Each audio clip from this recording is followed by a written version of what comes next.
Spectrum Health and Human Services is located throughout Western New York. For an appointment, call 716-539-5500. If you are in a crisis, you can call 716-710-5172. Their website is www.shswny.org.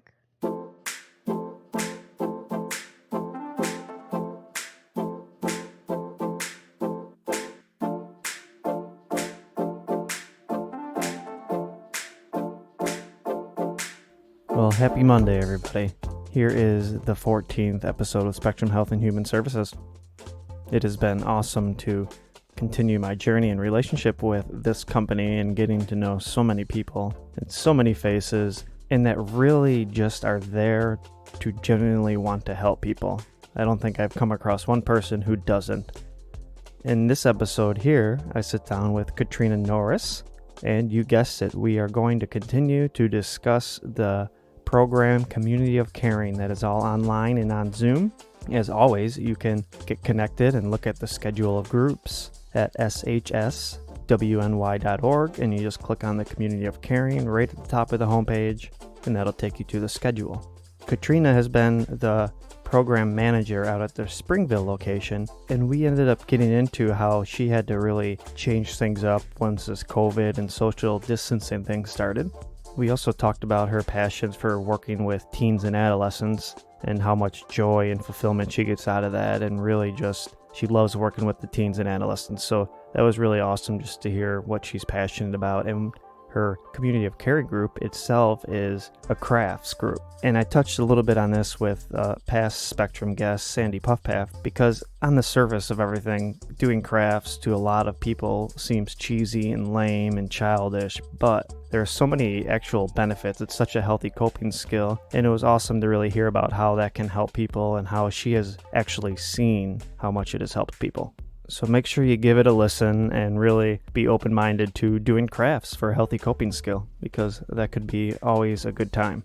Other than that, we are now raising money for our mental health and addiction TV channel. TV is used very lightly here, but we are creating a database of 8 to 15 minute mini documentary series of people, whether they've struggled with anxiety, depression, whether they struggled with substance use, it doesn't matter. We are going to have a story about how these people have struggled with it and found a way to overcome it. And in order to raise money to start getting this going, we are not only going to be documenting everything that is happening, but we are also giving away t-shirts when you donate $20 or more. So get to the Room 9 website, look at that, watch our video about it, and then you can fill out the form and everything else. And we are going to be sending them out in bigger shipments because we have to make them ourselves. So those would be coming I haven't decided quite yet, 4 or 5 months, but we will have your email address. We will be staying in touch with you. You will also get access to all the behind the scenes videos that we will be creating as we continue this project. So check that out at room9podcast.com. That's all I got for you. I've already talked way too much. Enjoy this episode with Katrina Norris, and I will talk to you guys next week, Monday.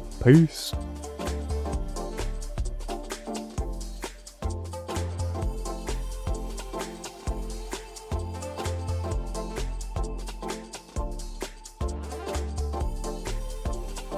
Thanks for coming on. I think I already said that. And I would like to kind of get into, we have been highlighting the Community of Caring, but I also want to hear about you and what you're passionate about, you know, your position at Spectrum, what brought you to Spectrum, and, you know, everything else. So I guess we can start with that and then get into the Community of Caring and what that's all about. Well, first, thank you for inviting me. I really, do appreciate you inviting me to do the podcast. Again, my name's Katrina. I actually work as the program manager at Springville, and I've been with Spectrum for, it's kind of funny because I've done like a plethora of different programs through the years. So I originally started out in the Spectrum Cares program, just doing per diem when I first started. And then I moved into, they had a program, it was through With People Inc. And we actually worked with them on doing some case management stuff and working with families who had children who had identified developmental disabilities. So I worked on that program for a while. And then I kind of really got into doing more of the counseling piece. I really enjoy doing the more long-term care versus that short, brief intervention. So I applied to our North Towns office, which doesn't exist anymore, but I applied to our North Towns clinic that was in Tonawanda, and I ended up becoming a clinician there. So I worked with adults, children. Children was always my passion. I really enjoyed working with that population. I enjoyed, just the different interventions and working with the families and all that stuff. So I did that, I think, until 2015 when that site closed. And then let me back up actually. I became the children's supervisor for quite a long time.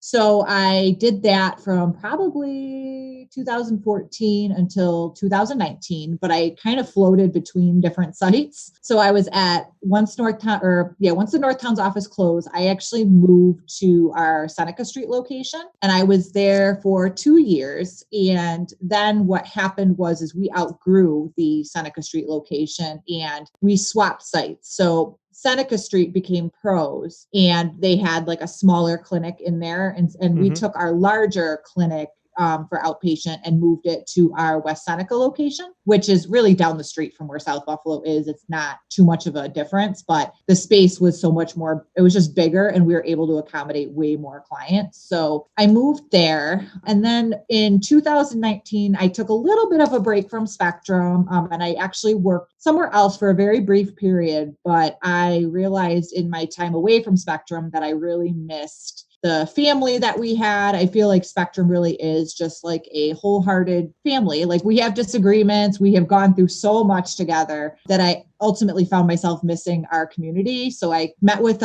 Cindy Volker and Melissa Farrell. And, when a position opened up, I came back. So here I am at Springville as the program manager there. And, I'm constantly pretty much willing to do whatever and wherever. So that's kind of float around. I have found that's pretty much what you have to be ready to do if you're the program manager or program director, and no matter where you're at, especially in this industry, because there's so much that comes along with it. Much. And when I was doing the children's stuff, so going farther places isn't anything new to me either. When I was doing the children's supervising, I actually was floating between the Wyoming County office. I would go to Springville. I would help at Allentown Pediatrics. I would really, wherever the need was for children's services is pretty much where I would go. So, and I would usually help out too. Like if there was any sort of shortages, I would, do some coverage. So if somebody was on maternity leave or they were short staffed, I would just jump in and help for a little bit. So I'm definitely familiar with traveling. What is it about, what kind of drew you, I should say, to working with kids? And then also, what age did you usually work with? I work with pretty much any age. The particular age group that I really enjoy working with is the adolescent population. Okay. That's probably my favorite because they're still at that age where, they're definitely defiant and definitely a little resistant to what their parents have to say and, a little combative and stuff. It's funny because you can kind of call them out on their stuff and, have the same conversations their parents would have. But because you're not their parents, they're way more receptive to listening to you. I don't know. I just think they're a very moldable and very workable population. I know not everyone agrees with me on that, but I think if you develop that rapport with them and, develop that, you're going to be there for them, that you're not there to ground them. You're not there to discipline them. You're just there to have that conversation, that serious conversation that you might not want to have with parents, but that you're there for them no matter what they do. You're not there to criticize them or judge them. You're really just there as a support and to really work through. I mean, adolescence, I don't know how your adolescence was, but I know mine was rough. There's just so much that you go through as an adolescent. Yeah. And there's just so much, you're trying to figure out your identity. You don't like your parents. You're trying to figure out what your life is going to be. So I definitely really enjoy, seeing them grow, seeing them thrive, and then, seeing where they end up at like 18, 19, 20. It's just a rewarding group, I think. Yeah. Yeah. It's definitely, I've always loved working with kids in a lot of ways growing up, whether it was church or I did a lot of babysitting, believe it or not. And I always I think that was more out of enjoying to act like a kid, and I needed a reason. Like that too. Yeah. Yeah. Because even like with my kids, I remember there was a point with, my son where I had to be like, all right, you can't just be his friend. You have to teach him about life and what to do. And, you have to be a pain in his ass sometimes. Yep, absolutely. And it's funny with teenagers working with them too. And I just had this conversation this morning with a parent. I'm like, the teenagers are not always going to like you as a counselor either, because you are there to kind of guide, Mhm. help, not tell them what to do, but just kind of like, is that really a good idea? And sometimes they're not your best friend. And so today I had a parent who's like, she was kind of mad at you last appointment. And I'm like, she probably is. And the reason being was just because I was trying to, have her work towards her goals and push her a little bit outside that Mhm. comfort zone. And, I'm like, you can't make change, until you're willing to make the change. And it's funny too, because I was telling the mom too, and I've had this happen so many times, is they might be mad at you for one session. I remember one kid who was mad at me because I wouldn't agree with him being allowed to play 10 hours of video games. And he was so mad at me that session that I wouldn't tell his mom that. But then the next time he came in and, he was all completely fine. And yeah, maybe you made a point. Maybe you're right. They have their moments. And I tell them all the time, I tell parents, I'm like, I'm not doing my job if they don't get mad at me at least once. Yeah, So. that's definitely a fair point. So you're out in the Springville. What other programs are kind of out there in that area? So that's an interesting question, actually. To be honest, we're really trying to make an impact in the Springville area. We're really trying to focus on our Springville clinic and really developing, more programming and more things available, just because there's not a lot. We have clients that actually drive an hour and a half just to come to us. And they're coming from like Cattaraugus County, they're coming from Chautauqua County, they're coming from Wyoming County. They're coming from all over the place just because there really isn't a whole lot of other service providers like us available to them. Yep. So for us, what we're doing, we're actually in the middle. Well, not in the middle. We haven't started it yet, but we are looking to expand our offices and grow as a clinic. So we're actually going to be starting our remodel relatively soon. Okay. And we're going to be looking for more clinicians. And, we have a position open for a full-time case manager, and we're going to have more group rooms. And we're really trying to just be out there and available and reach out to the community, because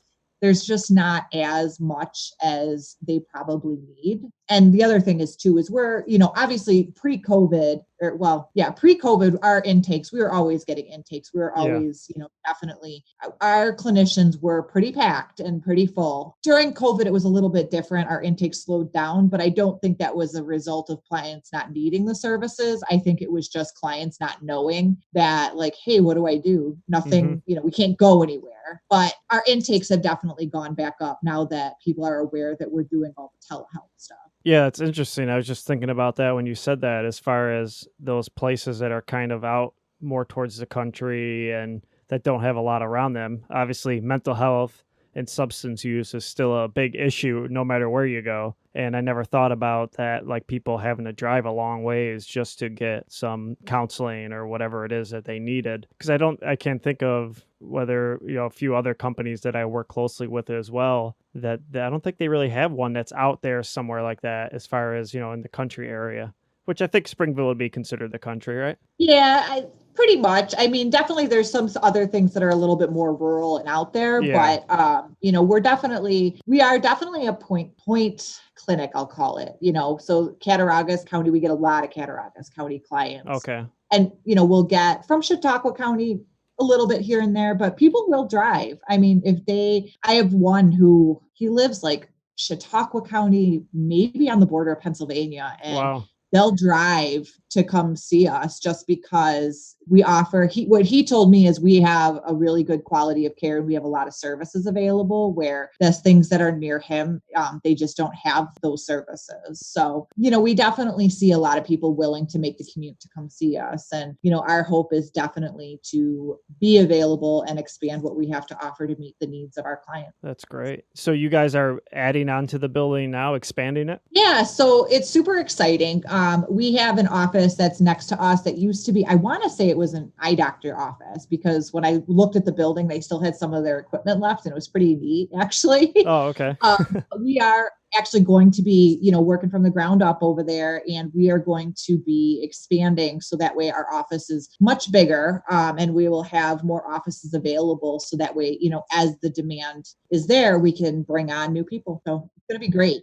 That is Yeah, going to be great. Yeah. Because, like I said, there's definitely a need for it. Unfortunately, there is a big demand for mental health. yeah, I was going to say, unfortunately, I mean, it's definitely a field that, I look at it, and obviously I'm a mental health clinician, so I understand a lot of it, but a lot of people don't necessarily realize how high the need is, and how, that mental health is not going away. Like, it is definitely one of those things that, there's so many people out there who could use it, who don't necessarily know, either how to access it or, the steps to take, but it is definitely not going away. It is one of those things that I think at some point in everybody's life, you go through something where, your mental health is impacted. I mean, look at COVID.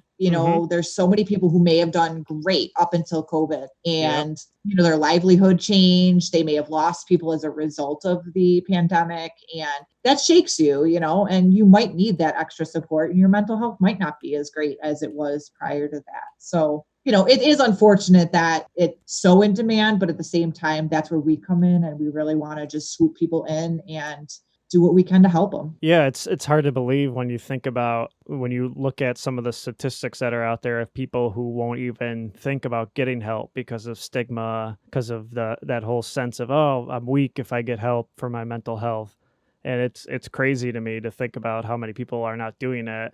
And yet we're still in a demand, like, where we need more clinicians and we need more buildings and we need more people to actually help the people who are seeking the help, not even to mention the people who are not even looking for it. Yeah, there's that stigma out there still, which I think, as time evolves, we're definitely kind of breaking through to some people. But yes, you're right. There's still those people that are resistant. And you see that, our phones are ringing. I mean, Yep. they're constant. We're not worried about, like, our appointments are full, and we're booking out. It's one of those things where, yeah, I mean, it's just everywhere. You can't really deny it. It's definitely one of those things that I think it's become more accepted, and people are more willing to work on getting the help they need. But yeah, there's still definitely well, I shouldn't even say little population, because I know a ton of people that are like, I'm fine. And I'm like, good. yeah. I'm like, it won't hurt you. It just happens. I know, it's crazy. I mean, even still in this day and age, that you can get yelled at for not seeing a doctor for physiological reasons, but if you go to see one for psychological reasons, you feel weak, you get kind of looked at weird, and it's a shame. I mean, that's one of my biggest kind of motivators right now, is to just, I mean, it's something so simple as just talk about your story to people, talk about what you're struggling with to people, in order to really end the stigma around it. And that's kind of one of my main missions at Room 9, is to really just share stories. I mean, sometimes it's that simple. You don't need to have an answer for the issue you're struggling with, but when you can just come out and say, hey, I'm struggling with this, I mean, that takes away so much stigma. Absolutely. And that's awesome that you're doing that, by the way, because it is, and I can definitely agree with you on that. I've always been a big advocate of, it's okay to have feelings, and it's okay to express them, and it's okay to get help. And there's no shame in it. And you're right. There's so many people who are willing to go to a doctor for a broken bone or Yep. anything like that. But when you can't see it, it's like you can't physically see what's wrong. Mhm. There's just that stigma, like, oh, I'm fine. And it's just crazy to me. I don't want to say crazy, because that's not a good word to use, but it's okay to accept help, and it's okay to admit, like, I need help. There's nothing wrong with that. So a lot of the time, like, I have a Facebook page of my own, and it's nothing crazy or clinical, or it's just me and who I am. But a lot of times I will post on there about, like, addiction, and I'll post on there about, like, just quotes about mental health. It's not necessarily specific to me, but it means something to me. I want people to feel comfortable reaching out for help. I want people to feel like, hey, you know what? She posted this quote. And I always joke with people. I'm like, there's not quotes and memes out there for just one person. Like, it impacts other people. Like, you are not the only one. This quote wasn't written about you. So my hope in posting those is making people realize, like, you know what, this person wrote about this. So clearly there's a need out there. There's somebody else who definitely feels the same way.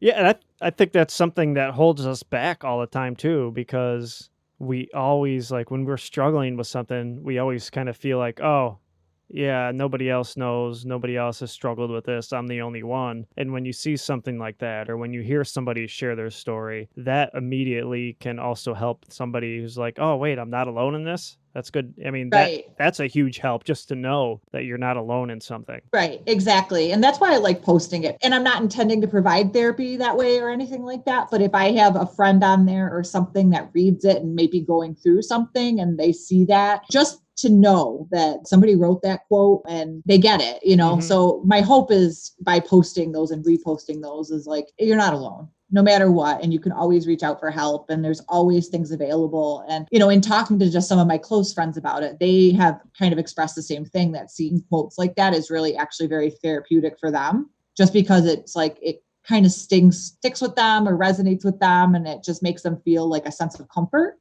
Mhm. And that there's nothing, I personally like it. And I know the Spectrum Facebook page too, because I like them on my Facebook, they will post some quotes and stuff too that are really, really meaningful. So that's much appreciated. I always recommend them, like, go out and like that page. Yeah, So it's amazing how something like kind of so simple like that can make a big difference, even if it's just for your day. Sometimes it's the simple things that go a long way, I found. absolutely. So, all right, moving on to like this. So the pandemic happened, and obviously your whole job and going out to the Springville, and you can't go there. So a lot of things I'm assuming have changed for you and your job description, at least temporarily. So what did that look like after the pandemic, and what ended up happening? And we can obviously get into the community of caring in a few minutes. Yeah, so that was interesting, COVID, to put it like in the mildest way. Basically, it was a real interesting transition because I remember it was it was the week before like everything shut down, and I knew stuff was kind of getting like, well, what's going to happen? And then I remember my boss called me or texted me Sunday night, and she's like, "Can I call you?" And I'm like, "Oh boy, here we go."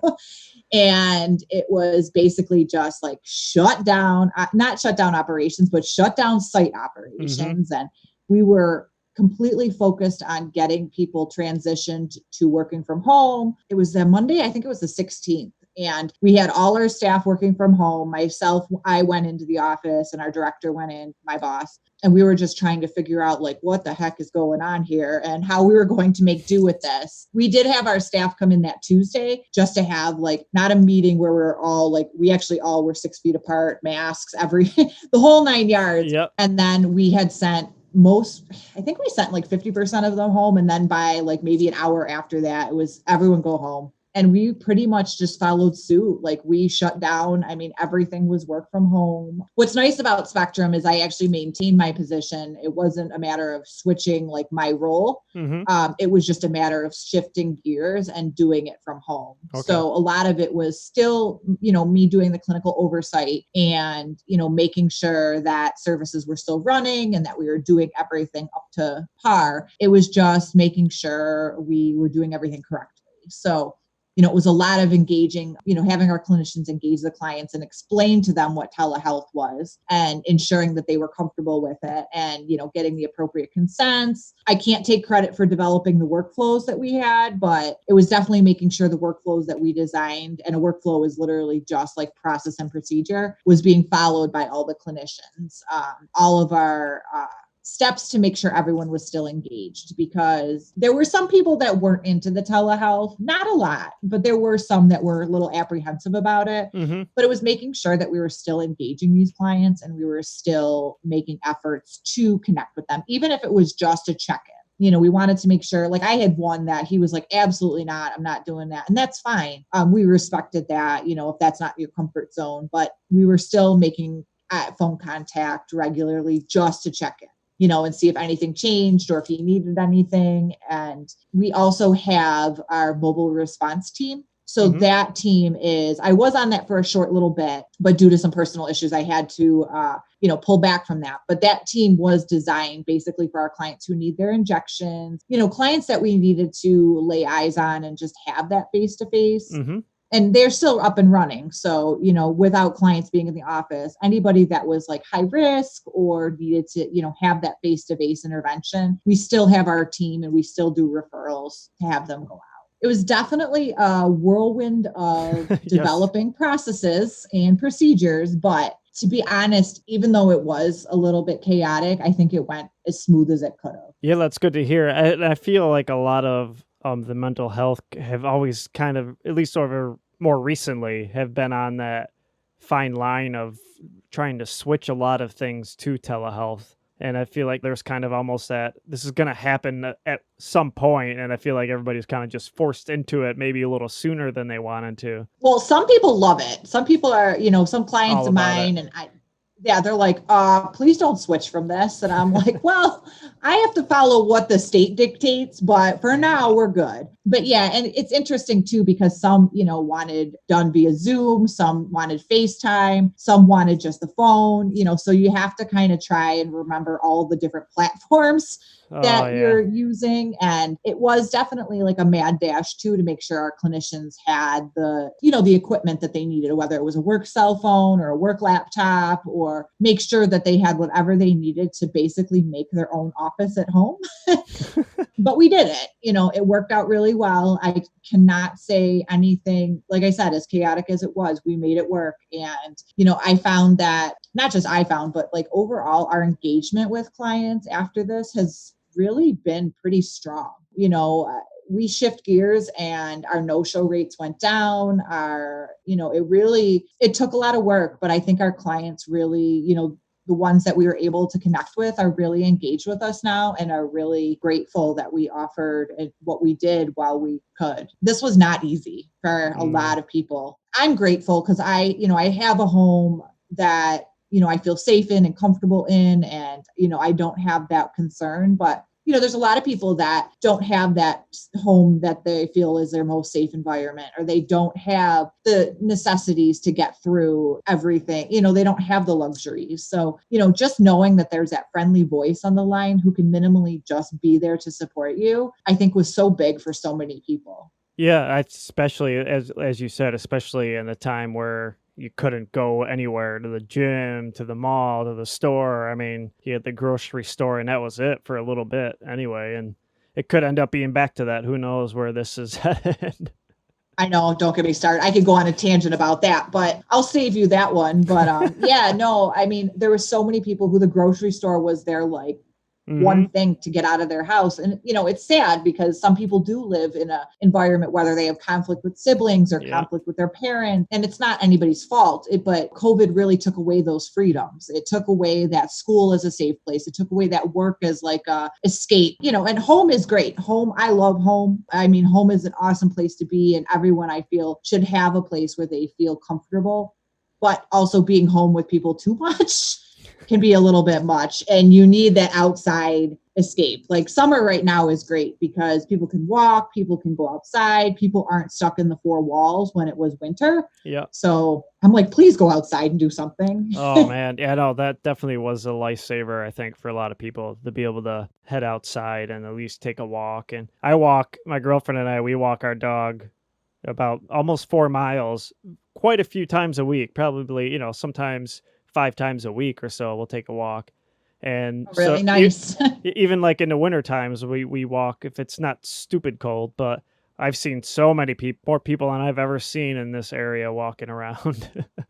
Oh yeah, I definitely, when it was cold, I would still just be like, you know what, I need to do something outside of these four walls. And again, I love my home, but I'm like, I got to get out. Yep. So I would be walking around the neighborhood. Actually, where I live, there's a track. And I would just literally go sit by the track sometimes and just watch other people, just do the people watching thing. Yep.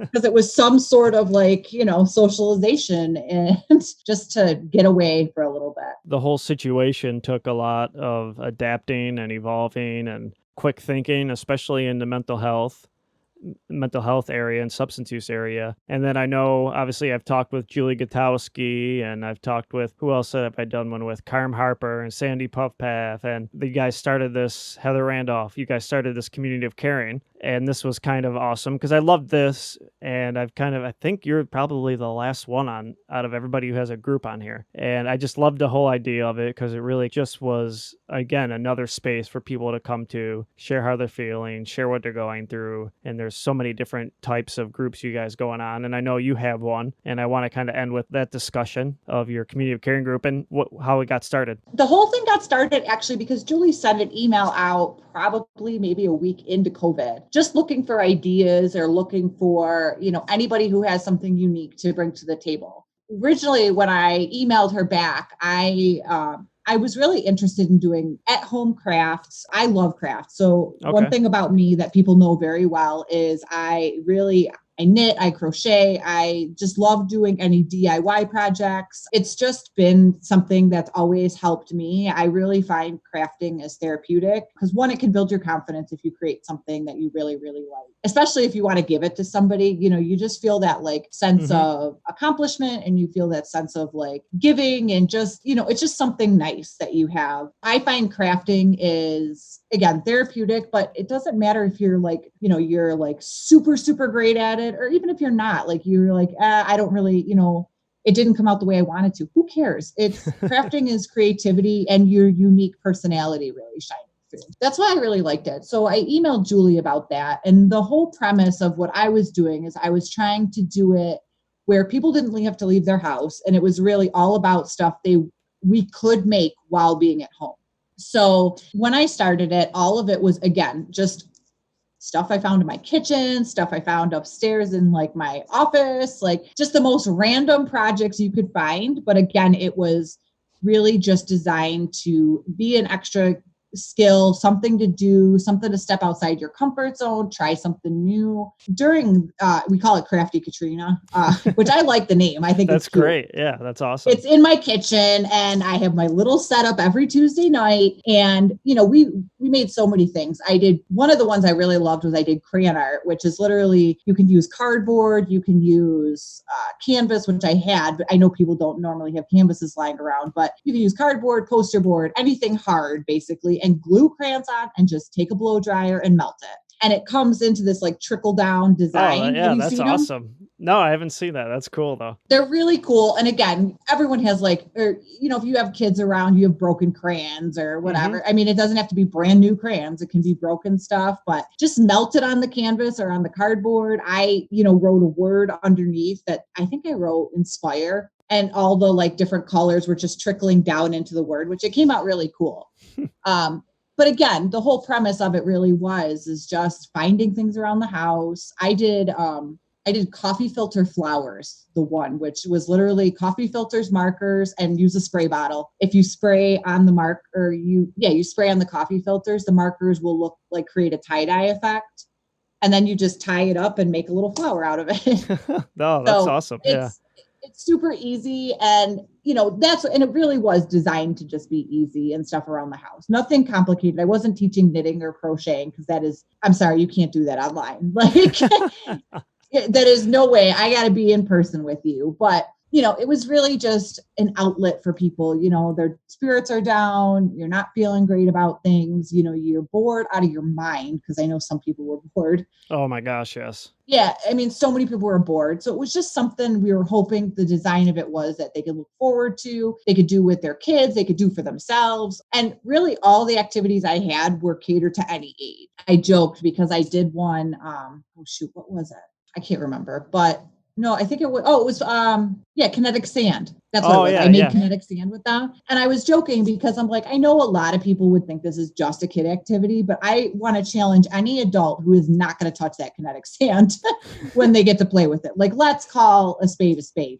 You're going to play with it as an adult. And it's self-calming and soothing. And actually I did a body scrub one for everybody because it's like a shower, I feel, is like a safe haven. So I was like, all you need is sugar, an essential oil, or a fruit that just has juice in it. And, a little bit of oil. It can be olive oil. It can be, pretty much any oil except vegetable. You just don't really want to use vegetable. But I'm like, you just put a little, even parts of it in, and you have, your own scrub. It smells good. It's something that you created. You can give it as a gift if you don't want it. But again, adults buy into it. Kids like that stuff. Like, I know body scrubs are probably seen as more of an adult thing, but little kids like the smells and they like the texture of it and stuff. It is very like a sensory. So yeah, so basically it was designed for all ages. It's really just meant to be that escape outlet.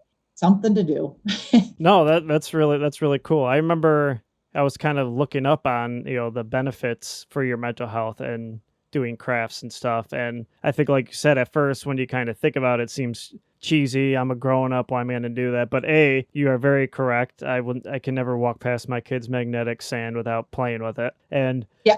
And B, but I think there's really, when you kind of let go of your ego and you or stop trying to have this persona of I'm not going to do crafts, there's so many benefits to it. And I think one of them is like, all right, it's at least a different thing right now. It's at least a little bit of an escape and some good coping mechanisms. And I was really shocked on the benefits of just doing crafts for people's mental health. Absolutely. And, there's no limits to it. I mean, you could, like I said, I knit and crochet. That's like one of my preferred things. Mm-hmm. But there's really, I've seen so many people do so many different things like jewelry making to give as gifts, or they'll make soap or make candles, or I mean, the concepts that you could come up with are just never ending. I have a friend she's a photographer, but her and her significant other actually he just likes working with wood. That's his thing. He likes, different things. So he was making flower planters. He was making different decor for the houses for people and selling it as just, another means for an income, but he enjoys doing it too. So it's got that twofold benefit to it as well. He really likes doing it and he's making a profit. So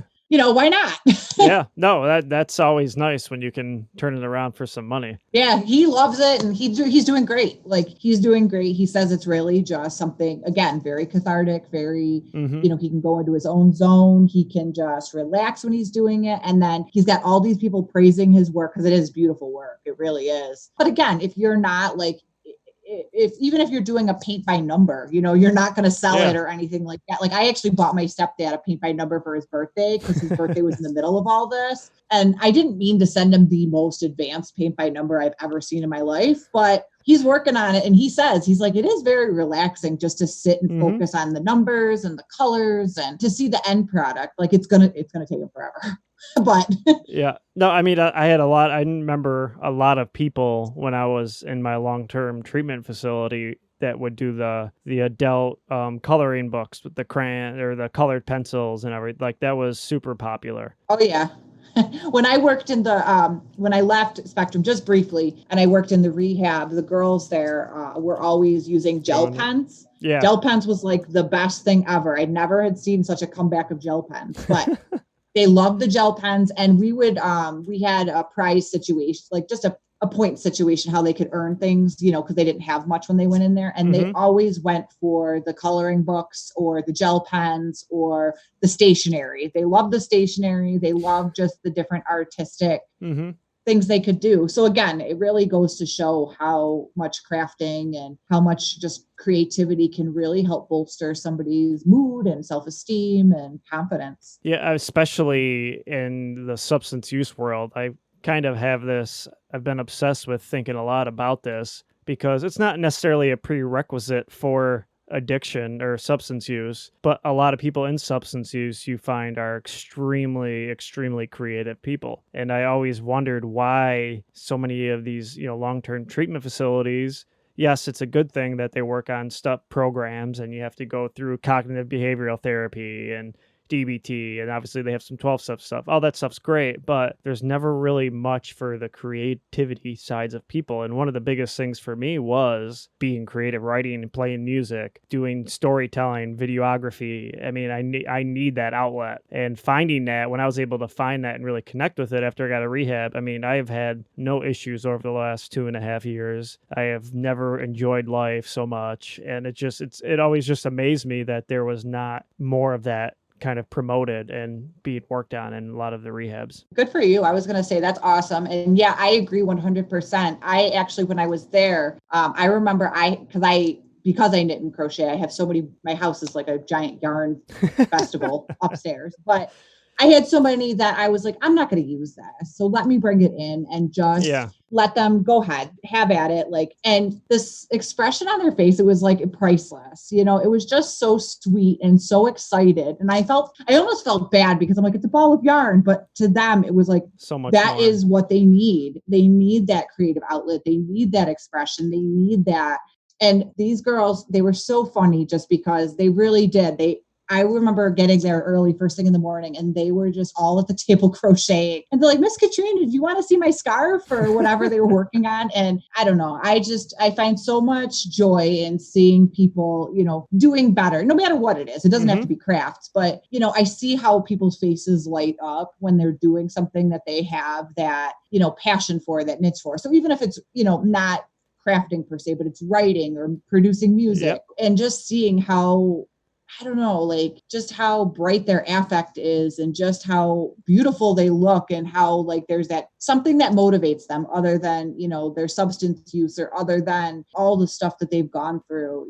It's just, I don't know, it's just such a rewarding feeling. So with the whole Crafty Katrina concept, that really was another big piece of it too, is just one person just takes a craft and they really, really like it. And they really think like, you know what, this is what's going to help me grow, or this is what's going to help me do something different with my life. I'll take it. That's awesome. That's great. And if not, it's just something to keep you busy and to do. Yeah. And I really enjoy doing, the community of caring. And we actually just started up a teen talk group. It hasn't really taken off too much yet, but that's just because we just started it not that long ago. But we wanted really another group that was like a safe platform specifically for teens. Okay. Just where they could talk about issues, because we watch the news and, adults talk about all this stuff, but we kind of sometimes forget that teenagers do have a voice and do have feelings about it and do have things that they're thinking. A lot of the seniors, 17, 18-year-old population, they didn't get to go to their proms. They didn't get to experience that graduation in the way that, traditionally they would have, or they didn't get to say goodbye to their friends in the way that they would have normally. So we're hoping, right now it's a little hard because the weather's so nice. That it's hard to get people to come inside and be like, hey guys, join the computer for an hour when they want to see their friends and they, because now you can do a little bit more of that stuff. But we're hoping in continuing to do it, especially like you said, we don't know what's going to happen in fall and winter with everything. We're hoping that at least them knowing they have that place to go to and it's safe and they can talk about stuff that they need to talk about, or, even if they want to bounce an idea off of me and the peer, they can do that too, and you don't have to be a Spectrum client. That's what's great about the community of caring is you don't have to be enrolled with us. You could be, Susie Sunshine, who lives nowhere near a clinic whatsoever. And if you want to sign on. We want to help you. You don't have to be a client of ours. We just want to get out there and help people that need it. Yeah, I think that's one of the best parts about the community of caring is that you don't have to have anything to do with Spectrum. You can hop on and be a part of it. And I think that is something we've all kind of really needed something, at least in our lives over the last few months. At least, all right, either if you want to talk about some stuff or even if you just want to escape, there's something there in the community of caring group, which I think is pretty awesome. Yeah, I love it. I think it's just, and I'll post on my Facebook page, about it all the time just to get the word out there. And I have some friends in the field that don't work with Spectrum necessarily, but I'm telling them about it because I'm like, you don't have to be a Spectrum client. You can just be like, I joke with my mom. I'm like, Mom, you sign on. Like if you want, not the teen talk group, but even the other groups. Because me and her have a running joke because she's not crafty. And I'm like, come on, so, just to give people something to do and something to look forward to. And it's great. And I hope we continue it. It sounds like we will, but I think for the long haul, it's just a great option for people, regardless of COVID. Yeah. And what date and time are your groups or your group? So the Teen Talk group is on Mondays. It's from 4:30 to 5:30. Okay. So we're on there. We stay on, even if sometimes because right now, like I said, with the weather being so nice, we don't get as many people to sign on and it hasn't really taken off yet, but we'll sit on there until, 5:30. If somebody wants to just pop on real quick, I might just be sitting there. So I might look a little weird until you get like fully in the room, but I'm there waiting. So, and so is our peer. So we're sitting there, we might just be chatting while we're waiting for you, but we're waiting. And the Crafty Katrina is at 6:30 on Tuesday nights. And that typically just is as long as the craft is. So I encourage people to just make sure they sign on time because there's no guarantee of some crafts take a full half hour and some, are just a small, quick something that takes a few minutes for them to really work on. But, so I encourage that one. But from my understanding and talking to Julie is she's recording those ones and they're going to be available on our YouTube. So that'll be nice too for people. So if they miss them and they're like, oh, I was out or whatever, but I really wanted to see it, they can access it later. That is great. And this is the kind of, I love to end it with this question of just, if you had if you had 5 minutes to kind of address the world, your last 5 minutes, what advice, what would you say to somebody who is struggling with mental health or substance use? By 5 minutes. All right. You don't need to literally take 5 minutes, but yeah, I would say the biggest thing is don't be afraid. I do understand that there's so much stigma out there and there's so much, people in denial and not wanting to admit it. And, a lot of it is because of pride or not letting people down or, I'm scared. And it's amazing to me that it is so common. Addiction, mental health, I get it. Even for those who are on here listening to this podcast, don't be afraid to reach out to me if you need to, because there's no shame in admitting that something is going on for you. I mean, addiction, mental health and addiction, and specifically addiction, it's I 100% get why people, that happens to people because it's, addiction it happens when, a lot of times it happens when your mental health is not well. It's a coping skill. It's not a good one. But It is a way to escape and a way to feel normal and a way to escape from the realities of the world. So it's 100% understandable what happened, 100% understandable why people get into it. And it's 100% okay. It's 100% okay to admit you need help. It's 100% okay to just reach out, with myself and I don't want to speak for every clinician I've ever met in my life, but I think a majority of us are in the field because we want to help you. We want you to realize you are not alone. You are beautiful and you have so much to offer the world. And we are here for you to help you get to the place where you want to be. And, and whatever that place might be, some people are not ready to give up some of those things, whether it's a little bit of substance use and that's okay too.